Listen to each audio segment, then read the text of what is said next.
Chapter 14. Analysis. Near the front, Chen Lian was speaking with a donor when she felt it. Absence. Her gaze slid instinctively toward the back row. The seat was empty. Her fingers tightened around the edge of her program. Miss Chow was thanking someone beside her, voice calm but subdued. Chen Lian answered when spoken to, smiled when expected, but her attention fractured, drifting again and again to that vacant space. The museum director turned to her, placing a hand lightly on her arm. "Miss Chen," he said kindly, "thank you. Today couldn't have gone as smoothly without you." She blinked, refocusing. "It was my responsibility." He nodded. "Your brother would have been proud." Her breath caught, but she held it. Behind her, Mei Shui noticed everything. When the director finally stepped away, Mei Shui leaned in, voice low and certain. "Lian," she said. "Go." Chen Lian looked at her. "I'll handle Miss Shui and the guests," Mei Shui added gently. "You've already done enough." Chen Lian hesitated, professional instinct warring with something far more personal. Then she nodded and turned toward the corridor, unaware that for the first time, she was about to see the one place Lin Ze Yuan never let anyone see. Lin Ze Yuan sat on the stone bench outside the museum. The lawn stretched out in front of him, deep green, damp with evening air. He leaned forward, elbows braced on his knees, hands folded tightly between them. His head hung low, gaze fixed somewhere in the grass, as if grounding himself to something real, something solid. He was breathing, slow, controlled, enough to keep the edges from breaking, but not enough to stop the tremor. His right hand shook, subtle, rhythmic, unwilling. Footsteps approached. Zhao Wen slowed when he saw him. Relief crossed his face first. He'd found him. Then concern, sharp and immediate, when he noticed the posture, the stillness that wasn't calm at all. He stopped a few steps away. "Ze Yuan," Zhao Wen said gently, professionally. "Are you all right?" Lin Ze Yuan didn't look up. Zhao Wen crouched slightly to his level, careful not to invade his space. "Was it the crowd?" he asked. "A situational anxiety response? Or acute sensory overload?" Still no answer. Zhao Wen continued, voice steady. "Try grounding with me. Name 5 things you can see, 4 you can feel, 3 you can hear." Lin Ze Yuan's fingers tightened. After a long moment he spoke, quiet, restrained. "I'm fine." The words were controlled, too controlled. Zhao Wen didn't argue. He just stayed. The phone rang. Lin Ze Yuan flinched slightly and reached into his coat pocket. The screen lit up. Chen Lian, his thumb hovered. Inside the museum corridor, Chen Lian stood still, phone pressed to her ear, eyes scanning faces, doorways, shadows, any sign of him. No answer. Her breath grew shallow. She called again. Outside, Lin Ze Yuan finally accepted the call. "Ze Yuan," she said immediately. Her voice was soft, but tight. "Where are you?" He closed his eyes. "Nothing happened," he said. "I just needed some air." There was a pause, then firm, not loud, not angry. "Where are you?" He opened his eyes at that. "Outside," he admitted. "The lawn, near the museum." "I'm coming." "Chen Lian, you don't." The call ended. Zhao Wen exhaled slowly. He looked at Lin Ze Yuan, something like understanding settling into his eyes. "She's already figured it out," Zhao Wen said quietly. Lin Ze Yuan didn't answer, but for the first time since leaving the hall, his shaking hand stilled, just a little. Chen Lian reached the lawn and stopped. Lin Ze Yuan lifted his head. For a moment, the world narrowed to just her. The white gold mist was there again, soft, steady, surrounding her like a quiet promise. But this time, it didn't match her face. Her eyes held worry, fatigue, something bruised and carefully contained. "Why can't I read her? Why is it only this color? Always this one?" She looked at him as if she'd been searching for something fragile. "Are you okay?" she asked softly. "I'm sorry, I had to look for you." He frowned, genuinely surprised. "Why?" She exhaled, steadying herself. "Because I promised you I'd stay close," she said simply. "You asked me that before you came here. Do you really not remember?" The words struck him harder than the noise inside the hall ever had. The memory surfaced, clear, uninvited. Flashback. I don't do well at events, he said finally, his tone calm but deliberate. I know, she replied immediately, stepping closer. You told me you don't like crowds. She paused, choosing her words carefully. But this isn't a social spectacle. It's work and remembrance. Her gaze softened, and I'd feel better if someone I know was there. That made him look up. She stood in the soft yellow light, quiet determination woven into her expression, gentle, composed, pretending not to notice how easily the world overwhelmed people who carried invisible burdens. Beside me? He asked. Yes, she said without hesitation. You won't have to talk much. You can stay close to me, and if it gets uncomfortable, she stopped herself, then finished simply, I'll make sure you're okay. The words were plain, unremarkable, and yet they reached somewhere inside him, which he kept carefully sealed. A faint smile touched his lips, fleeting. You assume my only problem is people. She lifted one shoulder lightly. You avoid them like they're contagious, so, yes, maybe a mild phobia? He looked down, concealing the quiet amusement that curved his mouth. If only she knew. Instead, he said, All right, but you stay close. I promise, she replied instantly, too sincere for something so small. He nodded. The memory faded. Back on the lawn, Chen Lian lowered her gaze. I promised, she said quietly, but it seems like I wasn't able to. He stood before she could finish. Chen Lian, he said gently, it's okay, really, I'm fine. There was no dismissal in his voice, no defense, just a fact. She searched his face, and whatever she saw there made her nod. The event is over now, she said after a moment. I still have a few things to wrap up inside. If you want to go home, you can. Or if you'd like to stay. I think, he interrupted softly, I should go home. She didn't stop him. He walked past her, calmly restored, coat settling around him like armor. Zhao Wen remained seated on the bench, silent, watching. Chen Lian stood there, eyes following Lin Ze Yuan's retreating figure until he disappeared beyond the museum lights. Her expression was unreadable, her heart far less steady than she wanted to admit. For the first time, she understood something had touched a place in him she hadn't known existed. And she wasn't sure whether she'd been close enough or too late. Zhao Wen stood as Chen Lian turned to leave. She offered him a brief, polite smile. I should go. The team will be waiting. Chen Lian, he said, stopping her gently. She paused. Why did you apologize to him? Just because you weren't standing beside him during the event? Her confusion showed instantly, subtle, but unmistakable. She looked at him as if trying to understand what he was really asking. He caught it at once and lifted a hand. Sorry, that came out wrong. Then, more carefully, I'm not crossing boundaries. I'm just curious. She didn't respond, but her posture straightened, attention fully on him. As his colleague, Zhao Wen continued, I shouldn't ask you anything like this. But as someone who's known him for years, he paused. I've never seen him speak to any woman the way he speaks to you. He smiled faintly, dry, but sincere. That day at the hospital, when he was unconscious, you called, and you came. He shook his head lightly. That surprised me more than I'd like to admit. Chen Lian met his gaze steadily now. I'm his wife, she said. So, I looked for him. Is that enough? There was no sharpness in her voice, just clarity. Zhao Wen exhaled, the tension easing from his shoulders. Yes, it is. Then with genuine relief, and honestly, hearing that makes me happy.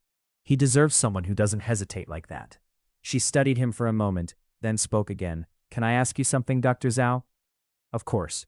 Does Lin Ze Yuan always avoid crowded places? She asked. If he does, how does he manage in a hospital?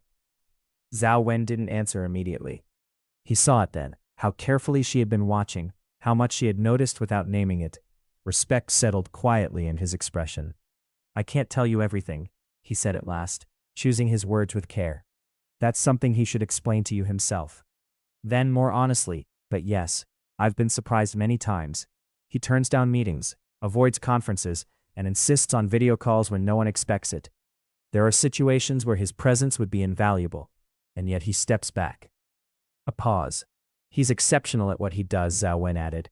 But he carries limits no one sees. Even I don't fully understand them. He looked at her. Still, you deserve to know that much. Chen Lian let out a slow breath.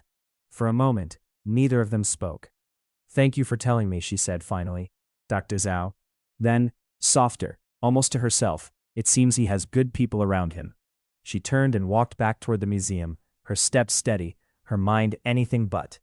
Behind her, Zhao Wen watched, thinking that Lin Ze Yuan might finally have someone who noticed the silences as much as the brilliance. Dr. Han Yao did not turn on the overhead light. The desk lamp was enough, a warm, contained circle in an otherwise dim office, the rest of the room dissolving into shadow. Outside the window, the city had thinned into night. Traffic noise softened to a distant murmur, like something remembered rather than heard. The file lay open on his desk. Lin Ze Yuan. The name was neatly typed. The contents beneath it were sparse, almost deliberately so. Dr. Han Yao had always found that unsettling. He turned a page slowly, his fingers pausing over the margin notes written in his own hand. Careful, compact, never rushed. Early perceptual divergence, onset reported before age 6, no psychosis, no dissociation, reality testing intact. He stopped there. For a long moment, his gaze drifted, not to the file, but to the memory it carried. It wasn't fear at first, Lin Ze Yuan had said once. It was noise. The words returned with unsettling clarity. Not panic, not delusion, not imagination. Noise. Han Yao leaned back slightly, the chair barely creaking beneath him, eyes narrowing as if he could still hear the echo of that confession. Most patients struggled to describe fear. Ze Yuan had never called it that, and that, more than any diagnosis, was what troubled him most. Then, Lin Ze Yuan sat across from him, posture straight, hands resting loosely on his knees. Not defensive, not tense, just controlled. He had not come in distress that day. He had come with a question. I need to understand something, he'd said. His voice was even, clinical, as if the subject were not himself. Dr. Han Yao had nodded once. Tell me. A pause. I was 5, Lin Ze Yuan said. I remember because my father had just bought a new watch. He checked it every few minutes. That detail had struck Dr. Han Yao immediately, the precision of it, the way memory anchored itself to objects, not feelings. People didn't look the way they sounded, Lin Ze Yuan continued. At first, I thought everyone noticed. 5 years old. The living room was bright, too bright. Sunlight spilled across polished floors, bounced off glass surfaces, and sat heavy in the air. His father's voice filled the space, calm, approving. Yes, of course, his father said. But around him, something else moved. Not shapes, not shadows. Color. Not the colors of toys or walls, but thin, shifting layers clinging to people, pressing, overlapping, stirring when voices rose or fell. His father's voice was steady, the color around him was sharp. 5-year-old Lin Ze Yuan stared, confused, small hands curling against the edge of the sofa. Why does he look angry if he's smiling? The question did not frighten him, it simply did not make sense. Dr. Han Yao did not interrupt when Lin Ze Yuan paused mid-sentence. He rarely did.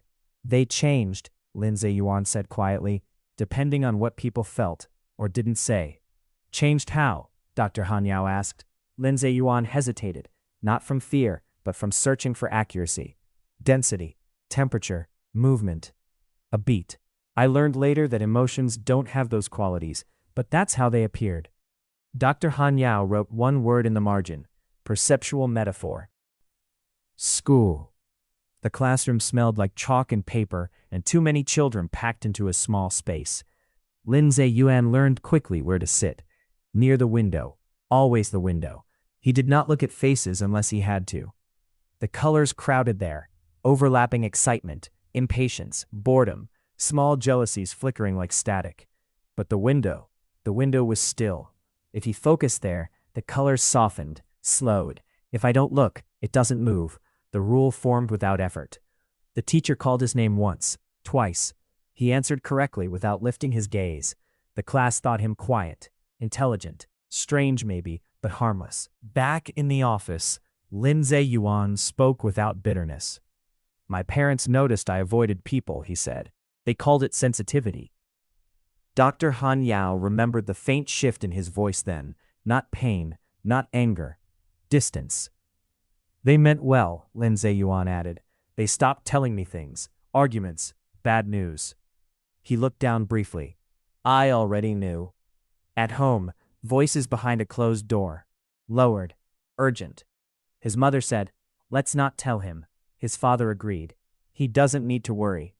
Lin Ze Yuan stood in the hallway, colors leaking through the doorframe. Anxious reds, sharp yellows, something dark beneath it all. They think I don't see. He went back to his room and opened a book. Reading helped. Dr. Han Yao turned another page in the file.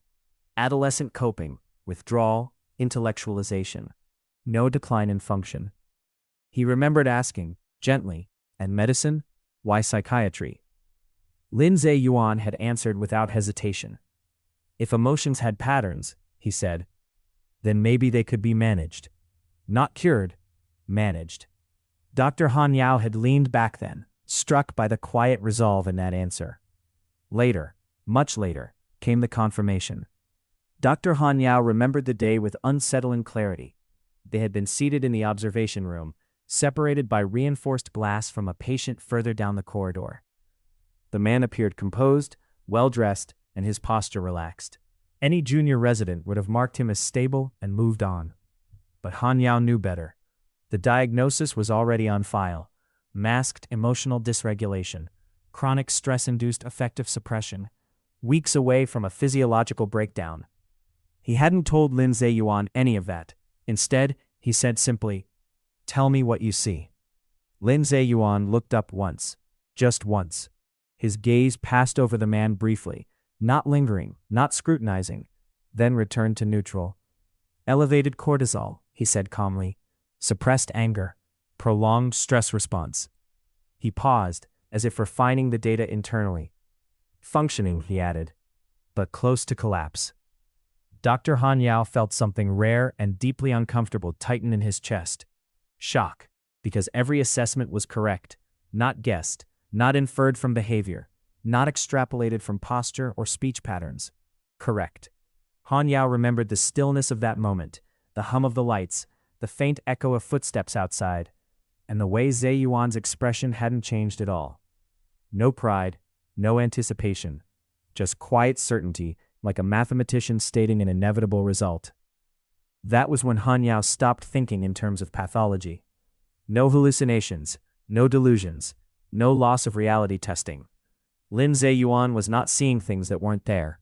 He was perceiving something others couldn't. Later, alone in the office, Ze Yuan had spoken again, voice low, controlled. "I don't need proof," he said. "I just need to know what it is." Han Yao had closed his notebook then, because for the first time in his career, no diagnostic category fit. This wasn't synesthesia, not hyperempathy, not a dissociative adaptation. It was perception, raw, involuntary, precise. A neurological divergence so rare it bordered on undocumented. A gift. And like all gifts of that nature, it carried a cost. Han Yao had looked at the young man across from him, brilliant, disciplined, already exhausted by a world that overwhelmed him without ever knowing why, and said only one thing: "I will help you." Now, present. Dr. Han Yao leaned back in his chair, fingers steepled, eyes closed. Today at the museum, Lin Ze Yuan had stayed longer than he ever should have. Longer than his threshold suggested. Longer than his own rules allowed. And each time his gaze had drifted, not to exits, not to shadows, but to Chen Lian. Dr. Han Yao opened his eyes slowly. She doesn't calm the colors, he thought. She reorganizes them. That was different. Dangerous, perhaps, or necessary. He closed the file at last, resting his palm over it. Lin Ze Yuan was not broken. He was tired, and for the first time the world had given him something, someone, that made survival feel less like a solitary task.